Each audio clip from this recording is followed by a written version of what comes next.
This press conference this morning, Lawless Britain, is the beginning of a 6-week campaign. We will, over the course of the next few weeks, highlight individual areas, go into much more detail, and we'll also have one or two quite well-known people appearing on our stages, coming sort of out of obscurity, political obscurity, to support what we are trying to do. One of the things I think that has sort of really led to deterioration of trust in politics are successive Home Secretaries telling us crime is falling. You hear it every year, crime is falling, so please don't worry your poor little heads. Well, that's because the crime survey for England and Wales is based on completely false data.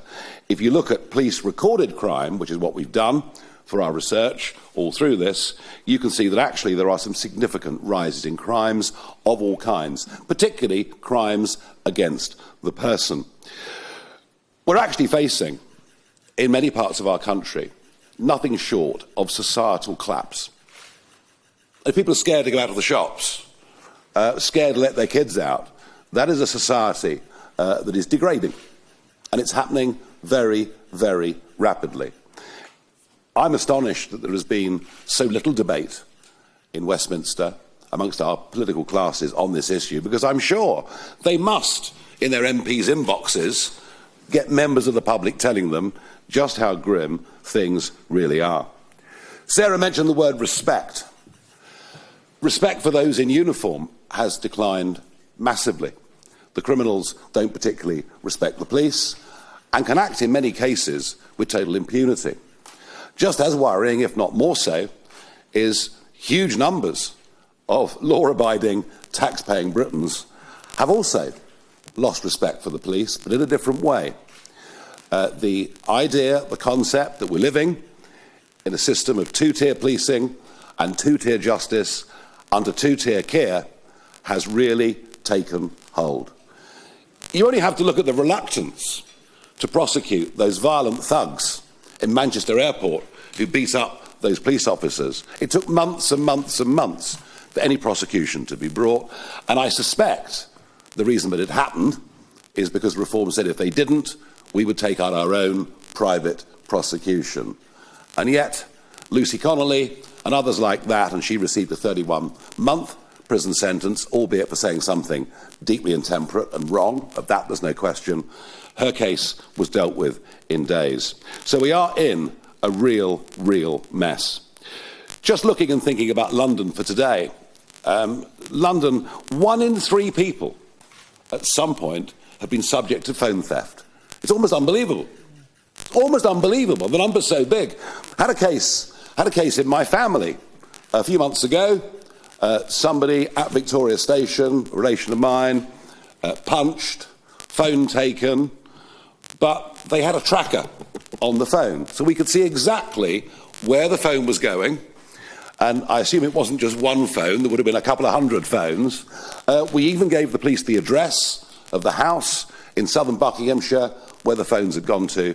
The police took no action whatsoever. And you can just walk down Oxford Street, Regent Street any day, and you can see the moped gangs running amok with hardly anybody ever being arrested.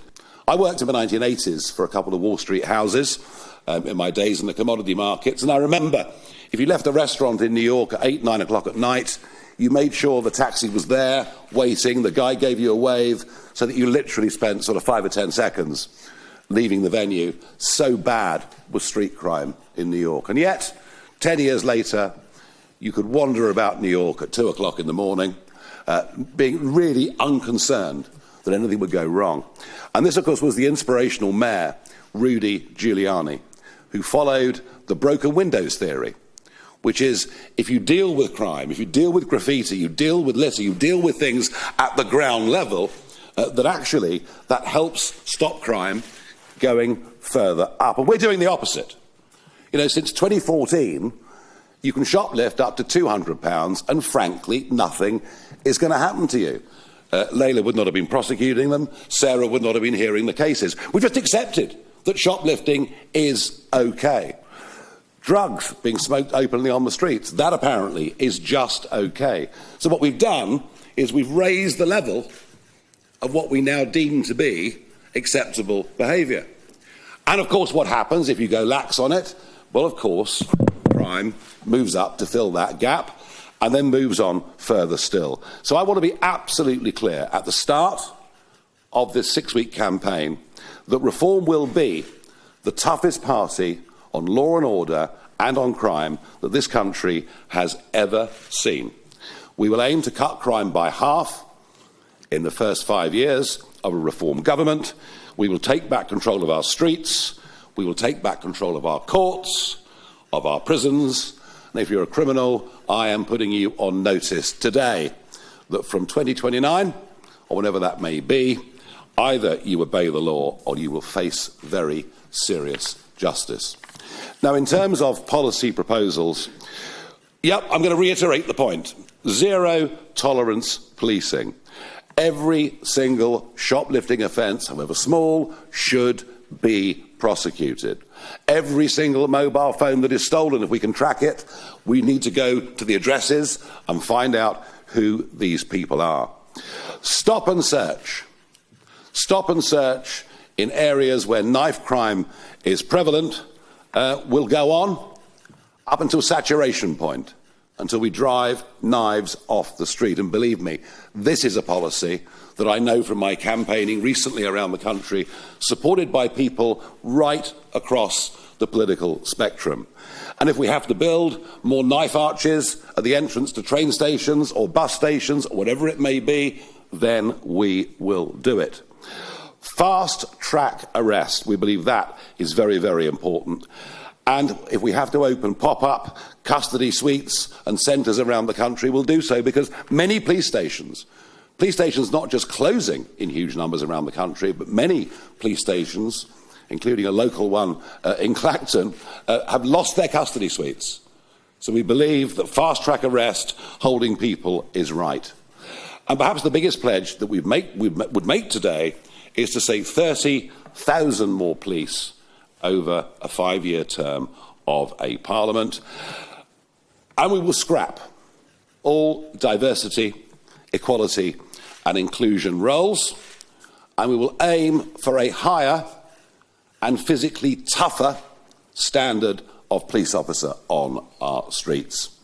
I think that if criminals slightly fear the police, that is a desirable place for us to be as a society. I knew a chap who'd served in the Grenadier Guards. He'd served in Afghanistan. He'd done 2 tours, one of them a very, very brutal tour. He came back in his late 20s, applied to join a county police force, but was rejected. Rejected. A fit young guy, an army sergeant who'd done service, told to come back next year because they were having trouble with their quotas. Enough. Enough of all that rubbish. And in fact, on that theme, we would look very much to go to people who have served in the armed forces, who we think would make ideal police officers. Fast-track courts. We have a massive backlog in all levels of court cases in this country, partly down to the repeated lockdowns that we went through, and partly down to the fact that actually, astonishingly, so many magistrates' courts have closed since 2010. Up to 50% of magistrates' courts closed since David Cameron came to power in 2010. So we would aim to reopen those magistrates' courts, and we would reach out to former and retired magistrates and say to them, please, we want you to come back to this job. Help us in this national effort to catch up with the backlog and to start dishing out proper justice. And of course, we know that 10% of criminals commit 50% of all crime in this country. So it won't surprise you to know that we are not supporters of the Labour government policy of early release for offenders. Weren't some of those scenes outside our prisons deplorable?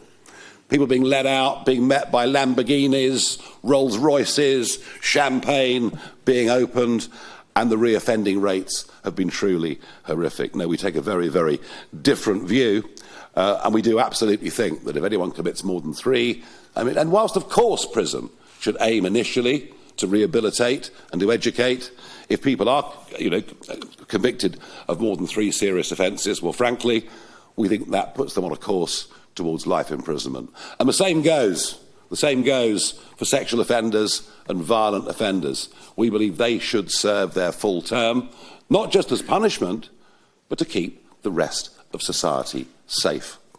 So we're very strong on that.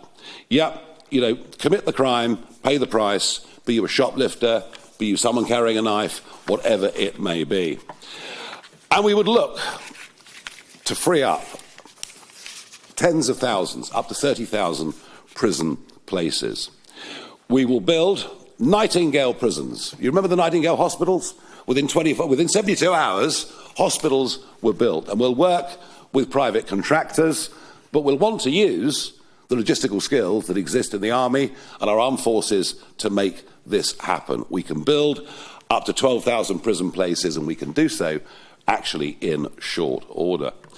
And there are 10,400 foreign prisoners in our prisons, has been mentioned on this platform already. They will be deported back to their home countries. And I think I'm in conversation with Edi Rama from Albania, and I think he's rather agreed that he will take back all of the Albanian prisoners in this country, which is rather a good thing.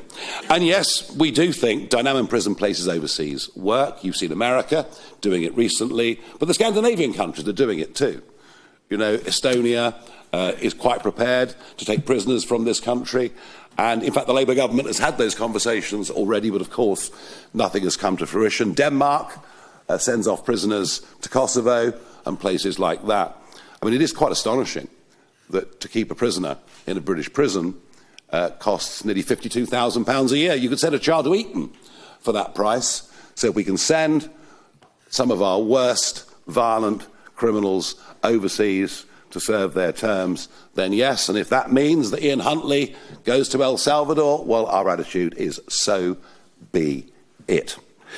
So we're serious about it, but we also think we can cut the costs of running prisons significantly. It seems that everything the British state does, because it's so highly bureaucratised, costs just so much more than everywhere else. France manages to run its prisoners for an average of £40,000 a year, not the £52,000 a year that it is here. To repeat, today is just the start of this Law and Order campaign, which will go on over the course of the next 6 weeks. I genuinely think that by standing up, by saying these things, we're striking a chord with the vast majority of the British public. There is nothing left-wing or right-wing about desperately wanting for our society, for our streets, to be a hell of a lot safer than they are today. And as with everything that we do, when we say it, we actually mean it. How about that? Thank you.